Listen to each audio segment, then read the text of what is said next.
الحمد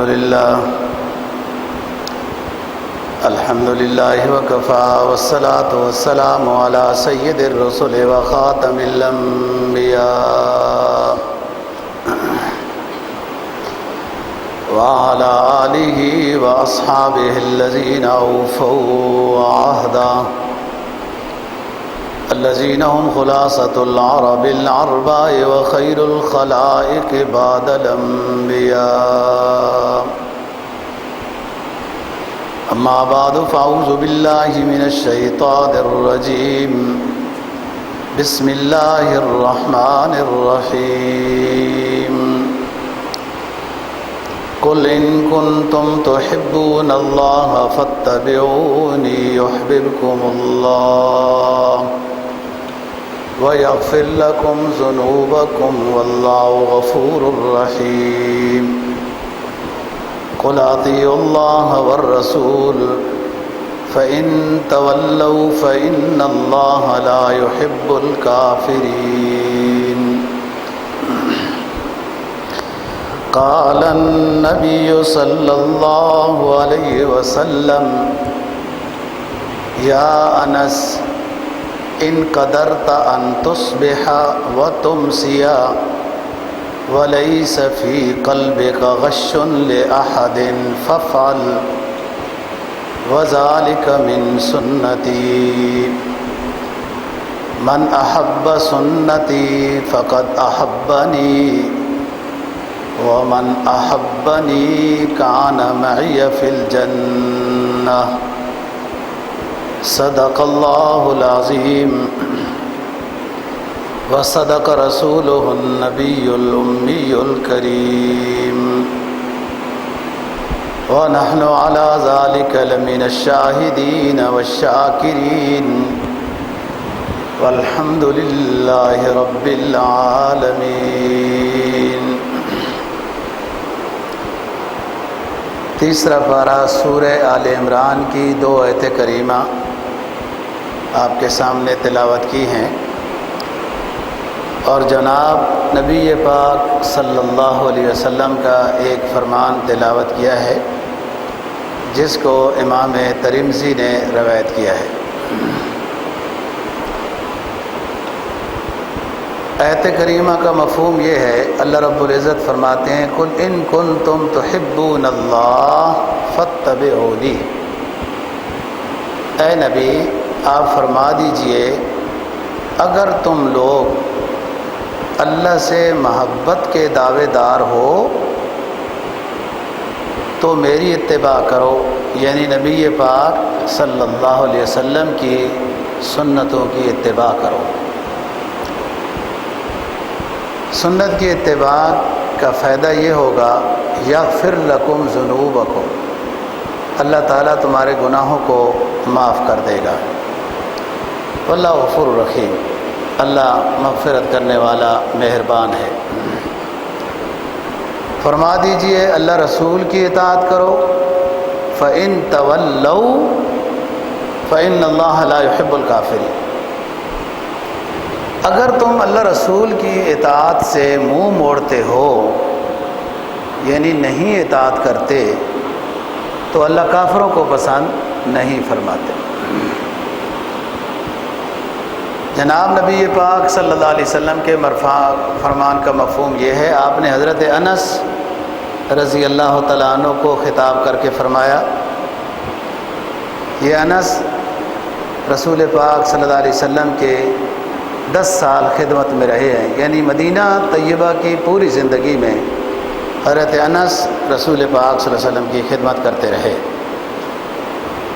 فرمایا یا بنیہ، اے پیارے بچے،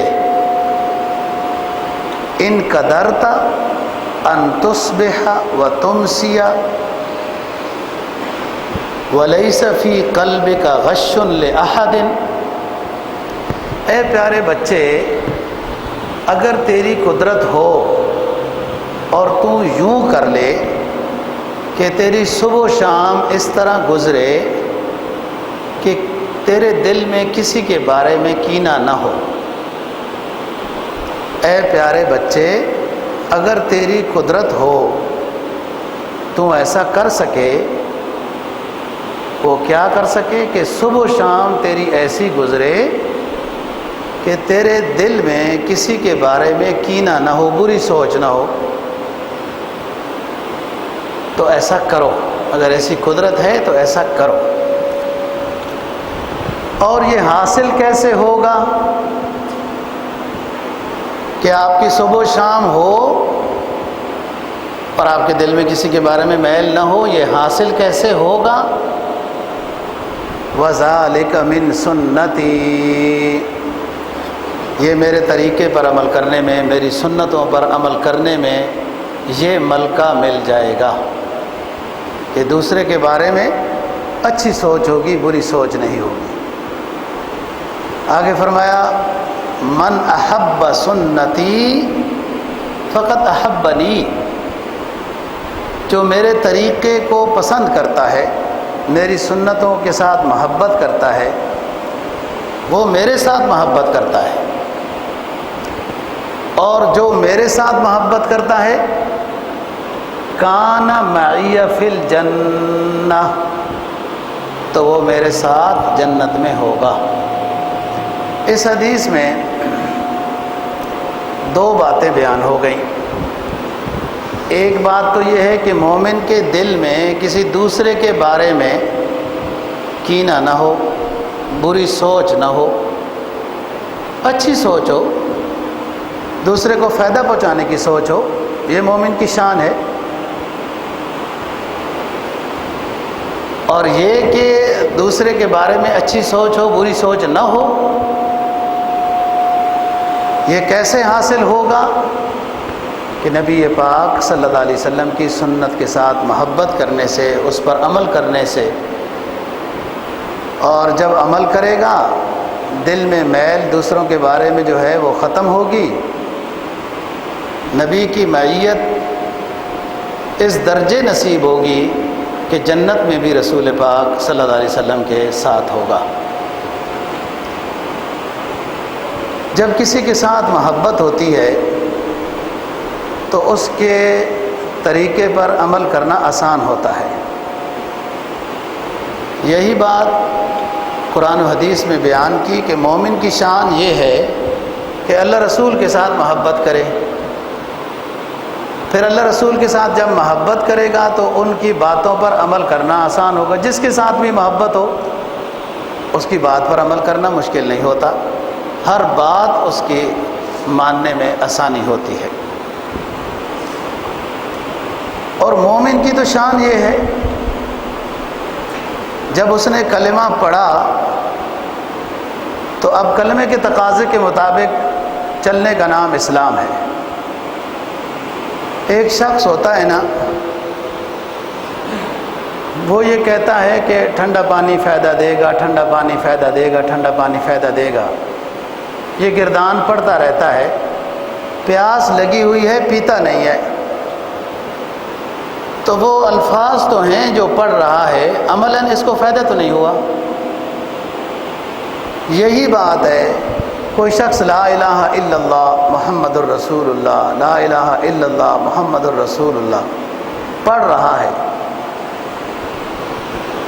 الفاظ سے ادا کر رہا ہے، لیکن اس کے تقاضے پر اس کا عمل نہیں ہے، اسے کیا فائدہ ہوگا؟ اصل تو اتباع شریعت ہے، صرف کہہ دینے سے کافی نہیں ہے۔ فرمایا رسول پاک صلی اللہ علیہ وسلم نے لا یؤمن احدکم حتی یکون تبعا لما جئت بہ، تم میں سے کوئی شخص بھی کامل ایمان والا نہیں ہو سکتا جب تک کہ اپنے آپ کو اس پیغام کے تابع نہ کر لے جو میں لے کے آیا ہوں۔ تم میں سے کوئی شخص کامل ایمان والا اس وقت تک نہیں ہو سکتا، بخاری کی حدیث ہے، جب تک کہ اپنے آپ کو تبعا لما جئت بہ، اس کے تابع نہ کر لے، اس پیغام کے تابع نہ کر لے جو میں لے کے آیا ہوں، پھر کامل ایمان ہے۔ جو آیت کریمہ میں نے آپ کے سامنے پڑھی ہے، اس میں اتباع شریعت کا نسخہ بتایا گیا ہے، اور جو شریعت کی اتباع نہیں کرتا اس کے لیے وعید بتائی گئی ہے، جو شریعت کی اتباع کرتا ہے اس کے لیے فضیلت بیان ہوئی۔ تحبون اللہ فاتبعونی،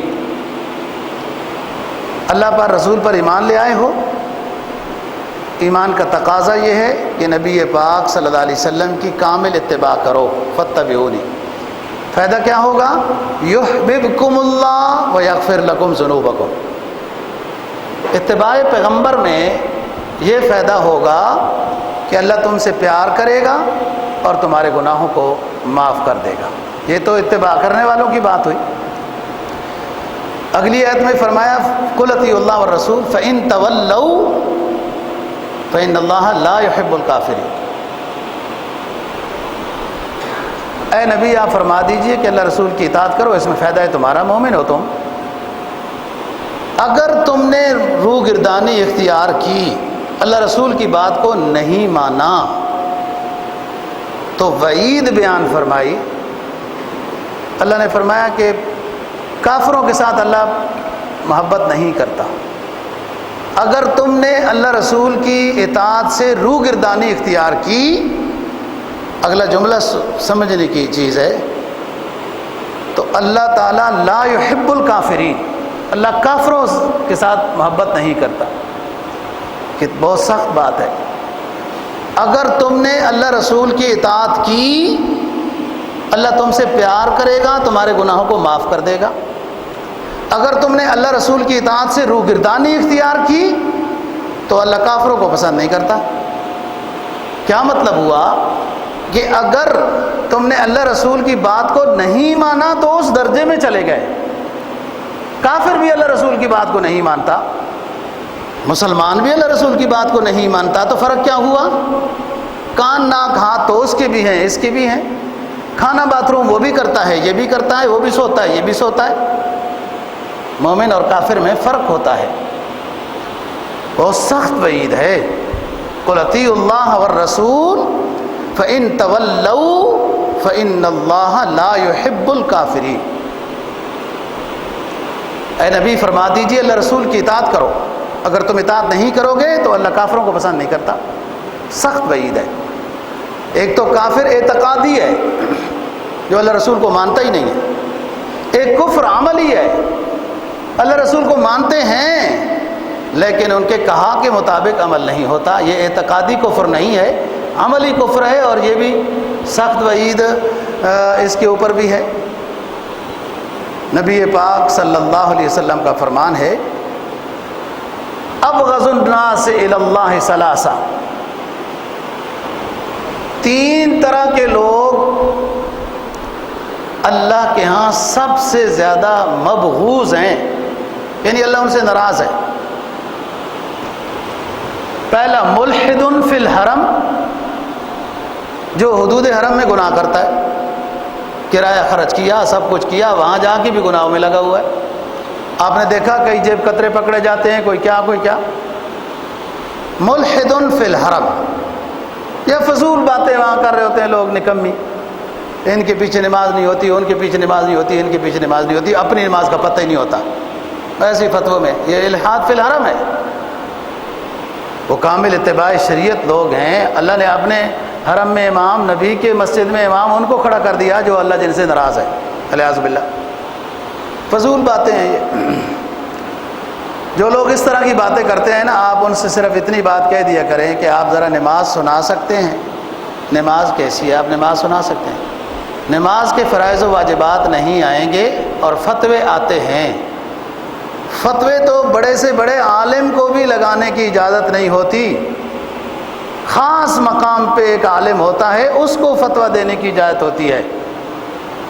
حضرت امام مالک رحمہ اللہ تعالیٰ کا فرمان ہے من اجرا علی الفتیا فہو اجرا علی النار، جو شخص فتوے دینے میں جلدی کرتا ہے وہ جہنم میں جانے میں جلدی کرتا ہے۔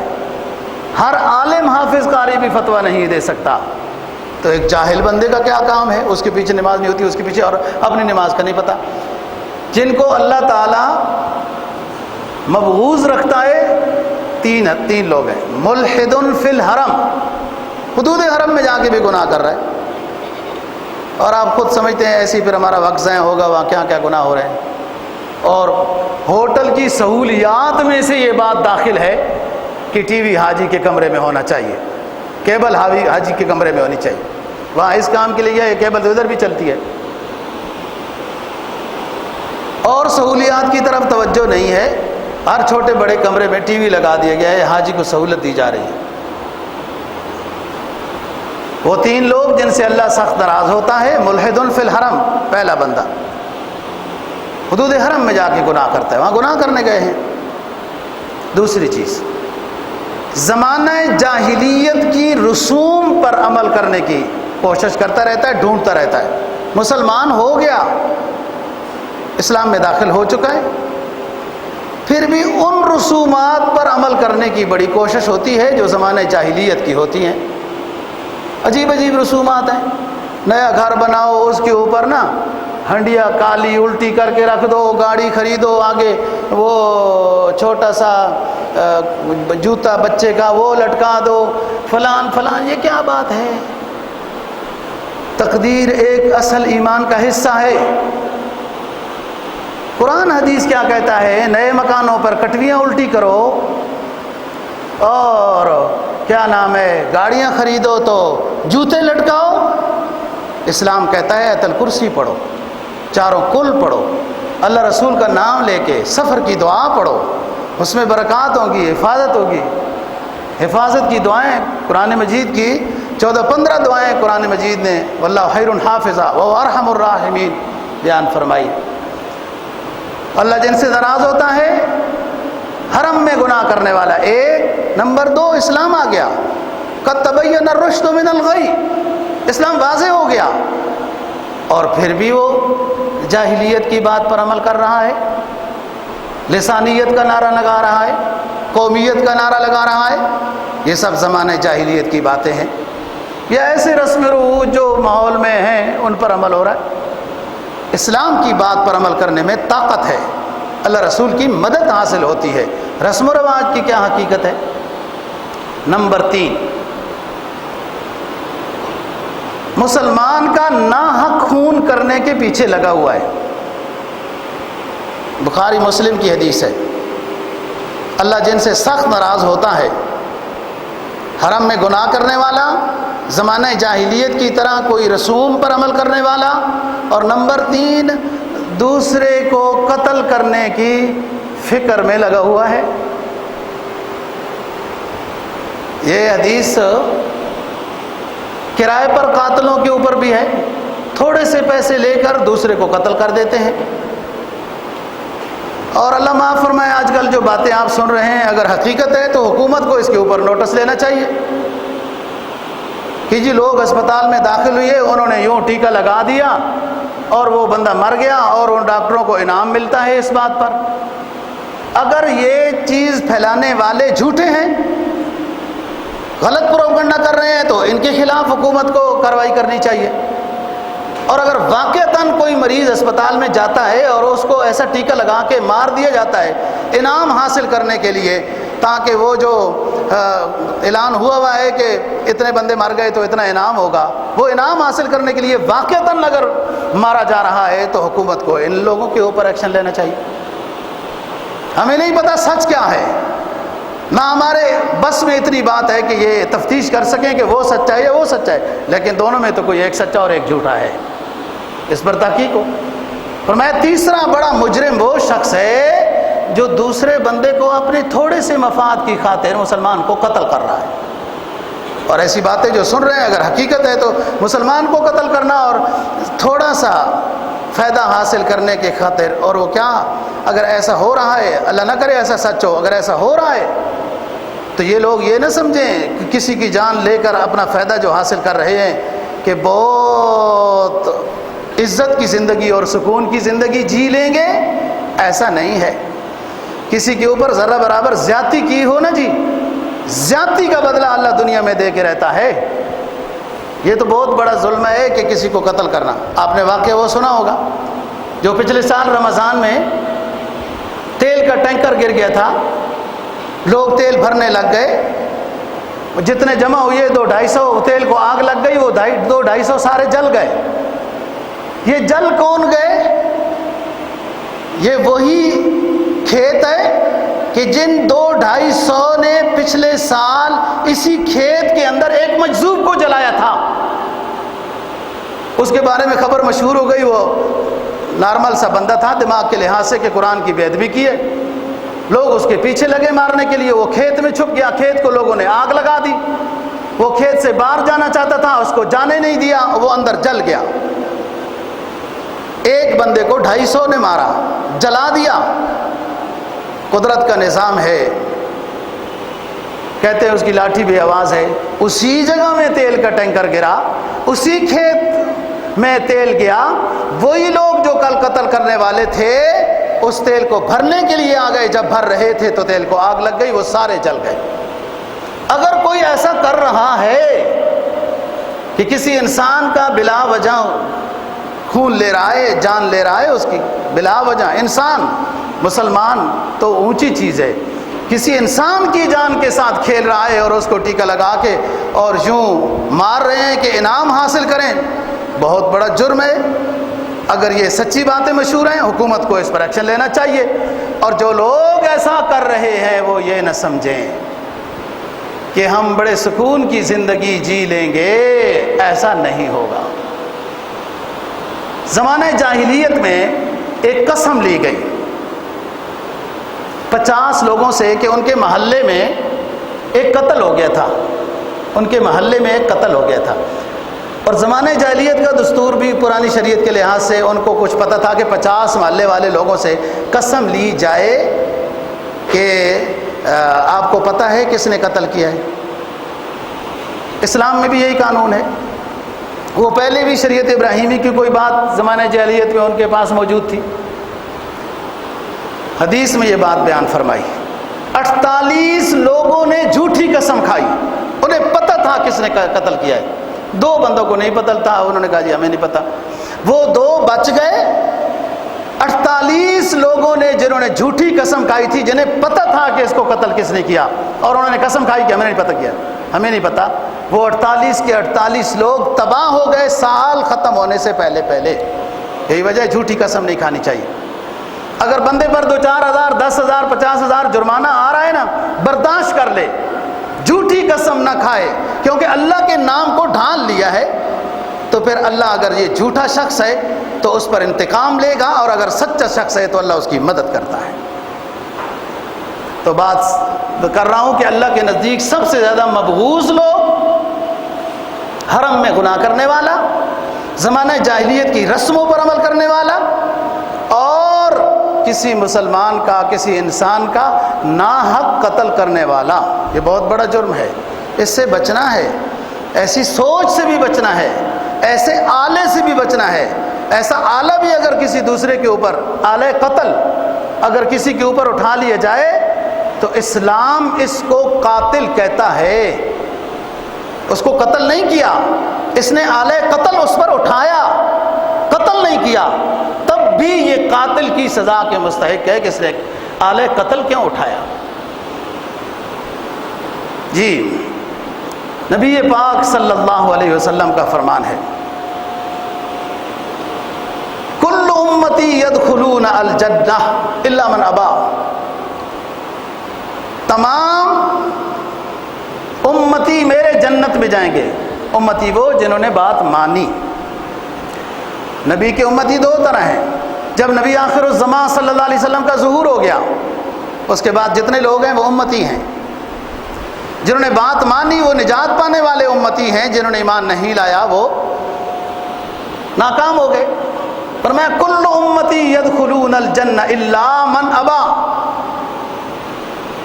ہر میرا امتی جنت میں داخل ہوگا مگر وہ شخص کہ من ابا، وہ نہیں داخل ہوگا۔ من ابا، قیل یا رسول اللہ من ابا، صاحب نے پوچھا کہ حضور ابا کون ہے؟ آپ نے فرمایا من اطاعنی دخل الجنہ ومن عصانی فقد ابا، جس نے میری شریعت کی اتباع کی داخل ہوگا جنت میں، جس نے میری شریعت کی اتباع نہیں کی وہ ابا ہے، وہ انکار کرنے والا ہے، وہ دوسری طرف چلا جائے گا۔ ہر دور میں دوستو شریعت پر عمل کرنا مشکل رہا ہے۔ کیا آپ سمجھتے ہیں کہ حضرات صحابہ کرام رضی اللہ تعالیٰ عنہ بڑی آسانیوں کے ساتھ دین لے کر آگے آئے ہیں؟ ہر دور میں مشکل ہے۔ نبی پاک صلی اللہ علیہ وسلم کو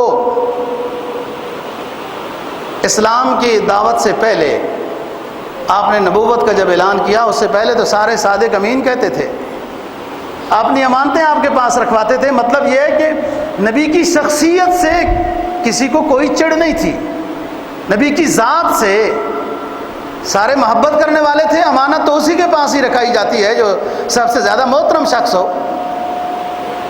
نبی پاک صلی اللہ علیہ وسلم نے جب توحید کی دعوت دی، جب توحید و رسالت کی دعوت دی، بتوں کی عبادت سے روکا، تو وہ صادق اور امین کہنے والے آپ کو تکلیفیں دینے لگے، آپ کی دعوت کے ماننے والوں کو بھی تکلیفیں دینے لگے۔ کسی کو جلا وطن کیا، کسی کو مارا پیٹا، کسی کو ریت پر لٹا، حتیٰ کہ ایک دفعہ آپ بیٹھے ہیں اور اپنا دکھ درد بیان کر رہے ہیں، حضرت خباب بن ارت رضی اللہ تعالیٰ عنہ یہ روایت کرتے ہیں، حضرت خباب پر بھی بہت زیادتی ظلم ہوا جب مسلمان ہو گئے تو، اور یہ وہ خاندان ہے پورا جن کے اوپر زیادتی ہوئی۔ رسول پاک صلی اللہ علیہ وسلم نے جب اپنی تکلیفوں کا ذکر کیا کہ اسلام پر چلنے میں، اسلام کی دعوت دینے میں اذیتیں ہوتی ہیں، اور یہ میرے اوپر ہوئی ہیں، ہو رہی ہیں، تو حضرت خباب صحابی ہیں، یہ عرض کرنے لگے کہ حضور ان کے خلاف بد دعا کر دیں، جو آپ کو اذیتیں دیتے ہیں آپ ان کے خلاف بد دعا کر دیں۔ آپ نے فرمایا خباب نہیں، ہمیں اتنی تکلیفیں نہیں ہوئی ہیں ابھی، ہم سے پہلے تبلیغ کرنے والوں کو آرے میں چیرا گیا اور وہ چر گئے لیکن تبلیغ سے باز نہیں آئے، تبلیغ دعوت اللہ دیتے رہے، وہ پیغام نہیں رکا، ہم بھی دعوت اللہ دیتے رہیں گے، اور ایک دن اللہ ہمیں کامیابی سے سرفراز کرے گا۔ اور اسی حدیث کا یہ آخری جملہ ہے کہ میرے ماننے والوں کا ایسا زمانہ آئے گا کہ یمن سے شخص اپنے شتر کے اوپر سوار ہو کر حضرموت میں آئے گا، کوئی میلی نظر سے اس کو دیکھے گا بھی نہیں کہ مسلمان آ رہا ہے، کعبہ کی زیارت کے لیے آ رہا ہے، بھلے مال و دولت ہو، اس کے پاس ہیرے جواہرات ہوں۔ ایک حدیث میں تو ایک خاتون کا ذکر ہے، ایسا امن کا زمانہ آئے گا۔ حضرت عرباز رضی اللہ تعالیٰ عنہ راوی ہیں، فرماتے ہیں کہ رسول پاک صلی اللہ علیہ وسلم بیان فرما رہے ہیں، آپ کا ہر بیان ہی بہت اونچا ہوتا تھا، آپ نے جب بیان فرمایا ایسا لگتا تھا کہ کہیں یہ آخری بیان نہ ہو، اتنا فصیح و بلیغ، حکمت بھرا، اتنا جامع معنی بیان تھا کہ ہمیں اندازہ ہونے لگا کہ کہیں یہ آخری بیان نہ ہو۔ صحابی نے عرض کیا کہ حضور ہمیں کوئی وصیت بھی فرما دیجئے۔ آپ نے فرمایا علیکم بالتقوی والسمع والطاعہ والاعتصام باللہ، تقوی اختیار کرو، اطاعت اختیار کرو، آپس میں اتحاد سے رہو۔ سنو تمہارے بعد کوئی اختلاف بھی پیدا ہوں گے، اختلاف سے بچنے کا گر بتا رہا ہوں، وہ یہ ہے علیکم بسنتی و سنت الخلفاء الراشدین المہدیین، تمہارے ذمہ ہے تقوی اختیار کرنا، گناہوں سے بچنا، اوامر کو بجا لانا، اطاعت گزاری ہے، آپس میں اتحاد ہے، اختلاف نہ کرنا، اور اختلاف سے بچنے کا طریقہ یہ ہے کہ میری سنت پر اور میرے خلفاء راشدین کی سنت پر عمل کرنا، عضو بالنواجذ۔ حدیث کے یہ الفاظ ہیں کہ آخری جو ڈاڑھ ہے نا، آخری ڈاڑھ، اس ڈاڑھ کے ذریعے سے میری اور میرے صحابہ کی سنت کو مضبوطی سے پکڑنا۔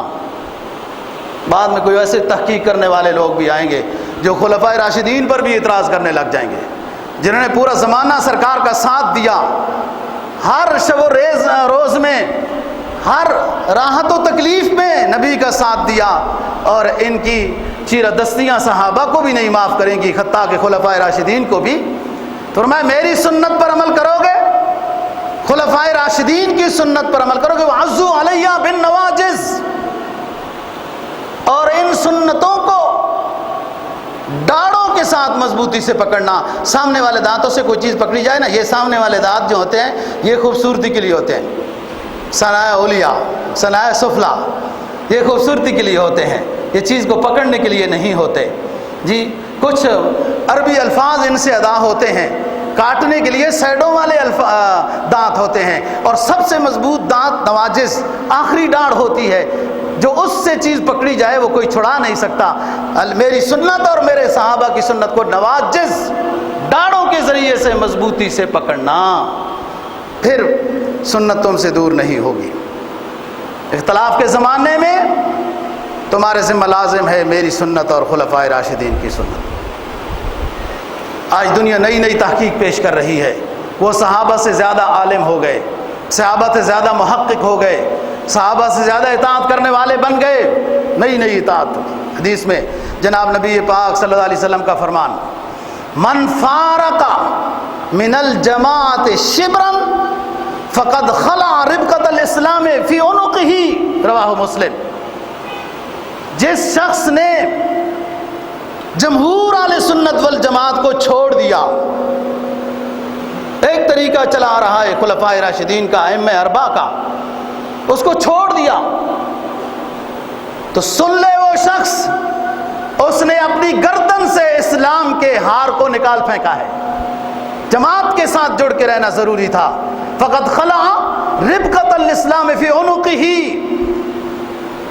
جماعت کو چھوڑ کر دوسرا راستہ جب اختیار کر رہا ہے تو سن لے وہ، اس نے اپنے گلے سے اسلام کے ہار کو نکال دیا ہے، وہ کچھ اور کرنا چاہ رہا ہے، کدھر اور جا رہا ہے، اس کے ساتھ اللہ کی مدد و نصرت شامل حال نہیں ہوگی، اس کا بھٹک جانا بڑا آسان ہوگا، اس کا بھٹک جانا بڑا آسان ہوگا۔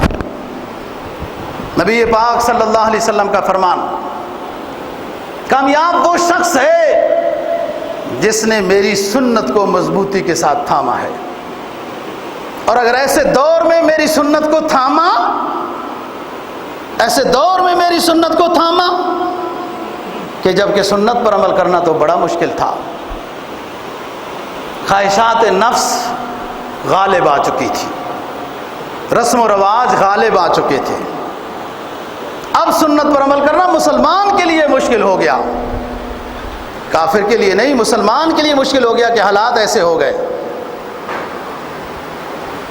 دوستو حالات تو ہر دور میں ایسے ہی رہے، اسلام پر عمل کرنے میں ہمت ضروری ہے۔ ایسے دور میں اسلام پر عمل کیا، سنت پر عمل کیا، مشکل ہو رہی ہے۔ مشکل کیا ہے؟ روٹی تو اپنی مزدوری کرتا ہے، کھاتا ہے، لوگوں کی باتیں سننی پڑتی ہیں، لوگ بعض دفعہ دعوت بھی نہیں دیتے۔ جو دوست مولوی صاحب کی طرح ہو نا، وہ اپنے بچوں کی شادی میں دعوت بھی نہیں دیتے کہ مصیبت گلے میں ڈالنی ہے، یہ نہیں پتہ مصیبت تو تم خود کر رہے ہو۔ انہوں نے تو ہیجڑے نچوانے ہوتے ہیں اور بے پردگی بے حیائی کرنی ہوتی ہے۔ ایک مذہبی شخص کو وہ دعوت نہیں دیتے کہ یہ آ کے کہیں مصیبت نہیں کھڑی کر دے، کیا کہے گا، یا چلو مصیبت کچھ بھی نہ کرے تو کل ادھر تو جا کے بتائے گا کہ یہ بڑا بڑا نمازی بنتا پھرتا تھا، ادھر تو ہجڑوں کو اور یوں اور ناچ گانے کرا رہا تھا۔ سنت پر عمل کرنا اس لیے مشکل ہوتا ہے کہ ماحول سے کچھ کٹا کٹا ہوا ہو جاتا ہے، ماحول سے کٹا کٹا ہوا ہو جائے تو باہر آ جائے، ادھر کٹا ہوا نہ ہو، اللہ رسول کے نزدیک کٹا ہوا نہ ہو۔ اور میں ایسے دور میں جو سنت پر عمل کر رہا ہے، ماحول موافق نہیں، نفس بھی کچھ اور باتیں سمجھاتا ہے، خواہش نفس حکمرانی کر رہا ہے، تو ایسے شخص کو جو ایک سنت کو زندہ کرتا ہے 100 شہیدوں کا ثواب عطا کیا جائے گا۔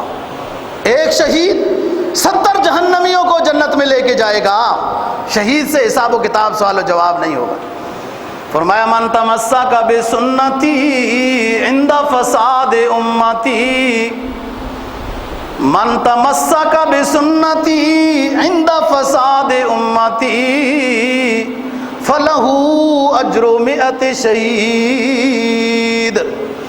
جس نے میرے ایک طریقے کو زندہ کیا جب امت کے فساد کا زمانہ تھا، لوگ سنتوں کے جنازے اٹھا رہے تھے، کفار نہیں مسلمان سنتوں کے جنازے اٹھا رہے تھے، اس زمانے میں اس شخص نے میری ایک سنت کو زندہ کیا، فَلَهُ أَجْرُ 100 شہید، اس امتی کو، اس مسلمان کو 100 شہیدوں کا ثواب دیا جائے گا۔ کیوں؟ قربانی زیادہ ہے، مجاہدہ زیادہ ہو ثواب زیادہ ہوتا ہے۔ جتنی زیادہ باتیں لوگ کریں گے یہ اتنا صبر کرے گا۔ نبی پاک صلی اللہ علیہ وسلم کا فرمان، مثل ما بعثنی اللہ تعالی بہ من الہدی والعلم کمثل الغیث الکثیر، میری مثال جو اللہ نے مجھے دے کے ہدایت دے کے بھیجی ہے، علم قرآن دے کے بھیجا ہے، میری مثال ایسی ہے جیسے خوب بارش برس رہی ہو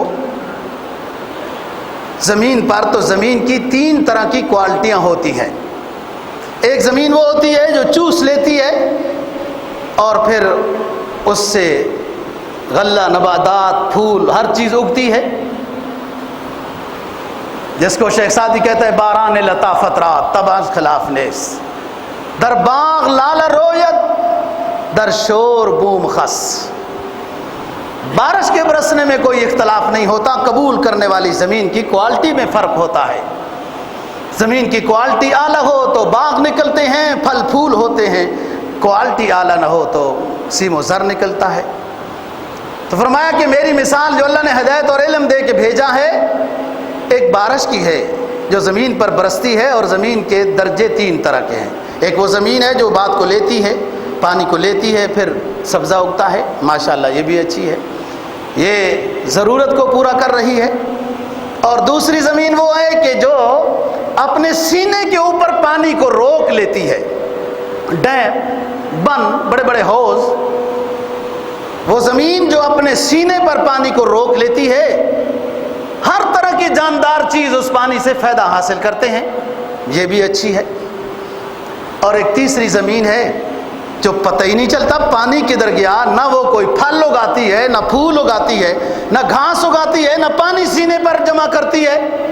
تو فرمایا کہ میری مثال میں پہلی وہ زمین، پہلے وہ لوگ بہت اچھے ہیں جنہوں نے علم کو لیا، عمل کیا، لوگوں کو بھی بتایا، اور دوسرے بھی اچھے ہیں کہ کم از کم دوسروں کو فائدہ تو دے رہے ہیں، خود عمل کرنے کی نوبت نہیں آئی۔ یہ میں سوال کا جواب گزشتہ جمعے پہ دے چکا ہوں کہ ایک شخص ہوتا ہے وہ حج کے مسائل بیان کر رہا ہے، اس پر حج فرض ہی نہیں ہے، اس نے خود تو عمل نہیں کیا، دوسرے کو فائدہ تو دے رہا ہے۔ اور تیسرا وہ زمین کہ جو کچھ بھی نہیں، ایسے ہی وہ لوگ بات آئی بس گئی، علم نہ سیکھنے کی فکر نہ کچھ، ہوس صرف مال کی ہے۔ اور آج پوری دنیا میں مسلمان جو تباہ و بربادی کا شکار ہے وہ ہوس، مال کی ہوس کی وجہ سے ہے۔ سرکار دو جہاں صلی اللہ علیہ وسلم کا فرمان ہے، حضرات صحابہ اکرام رضی اللہ تعالیٰ عنہ بیٹھے ہیں، آپ فرماتے ہیں کہ ایک زمانہ آئے گا تمہیں دشمن خس و خاشات کی طرح ختم کر دے گا۔ ایک صحابی نے عرض کیا حضور ہماری تعداد تھوڑی ہوگی؟ نہیں، تعداد تمہاری بہت ہوگی۔ حضور کیا ہمارے پاس اسلحہ نہیں ہوگا؟ فرمایا سرکار نے اسلحہ بھی ہوگا۔ عرض کیا حضور پھر کیوں دشمنان اسلام کافر مسلمانوں کو جس طرح چاہیں وہ اس طرح اس کو ختم کریں گے، کیوں ایسا ہوگا؟ تو فرمایا کہ مسلمانوں کے دلوں کے اندر مال کی محبت بے جا، مال کی محبت گھر کر جائے گی، وہ مال جمع کرنے کی فکر میں لگ جائے گا، اس کو اور اسلامی اشعار کو، اقدار کو، اسلامی احکام کو سیکھنے کی نوبت ہی نہیں ہوگی، وہ اسی چکر میں لگا رہے گا۔ حالانکہ سب سے زیادہ فضیلت کی چیز، دولت تو سب سے بڑی اسلام تھی، ایمان تھا، سب سے بڑی فضیلت کی چیز تو علم تھا۔ حضرت علی رضی اللہ تعالیٰ عنہ کا مشہور مقولہ ہے، اپنے بیانوں میں واعظ میں فرمایا کرتے تھے، رضینا بالقسمت الجبار فینا رضینا بالقسمت الجبار فینا لنا علم وللآداء معلوم. ہم اپنے رب کی تقسیم پہ راضی ہیں، جس رب نے ہمیں ایمان کی دولت عطا کی، علم شریعت عطا کیا. ظاہری طور پر ہم غریب ہیں، لیکن اللہ نے جو دولت ہمیں عطا کی ہے ہم اس پہ راضی ہیں. اور جو ہمارے دشمنوں کو دیا بھلے ان کے نصیب ہو یا نہ ہو، ہم اس میں مایوس نہیں ہیں. تقدیر پہ راضی رہنا چاہیے نا جی. ہر کوئی پڑھتا رہتا ہے. جو شروع میں بندے کو تقدیر کی بات پڑھائی جاتی تھی نا، آمنت باللہ و ملائکتہ و کتبہ و رسلہ والیوم الآخر والقدر خیرہ و شرہ من اللہ تعالی. سبق دہراتے ہیں والقدر خیرہ و شرہ من اللہ تعالی. تقدیر پہ ہمارا ایمان ہے، خیر دینے والا بھی وہی ہے، اور اگر کوئی مصیبت آ جائے تو وہ دینے والا بھی وہی ہے. یہ کسی اور کی طرف منسوب نہ کرو، رجوع اللہ کرو. رجوع اللہ سے سارے مسائل حل ہوتے ہیں. ساری تدبیرات بتائی جا رہی ہے. یہ چیز بھی لگاؤ ہاتھوں پر، وہ لوشن بھی ملو، فلان بھی کرو. یہ کوئی بھی نہیں کہتا استغفار کرو، توبہ کرو، اللہ سے راضی ہو جاؤ. یہ کوئی بھی نہیں کرتا. وہ بھی ایک چیز ہے تدبیر. اصل تدبیر تو یہ ہے جو مدبر کائنات ہے، وَهُوَ يُدَبِّرُ الْأَرْضَ. قرآن کی آیت ہے. تدبیر کا مالک اللہ رب العزت ہے، اس کے ساتھ اپنا نظام کو درست کرو. یہ بھی چیزیں صحیح ہیں، لیکن اصل تو وہ ہے رجوع اللہ ہو، جس سے اللہ راضی ہوتا ہے. ہر مصیبت عین راحت ہے اگر اس مصیبت میں ہم نے اللہ کو یاد کر لیا. اور کوئی چیز آتی ہے امر ربی ہے، یاد رکھو امر ربی ہے، امر ربی ہے.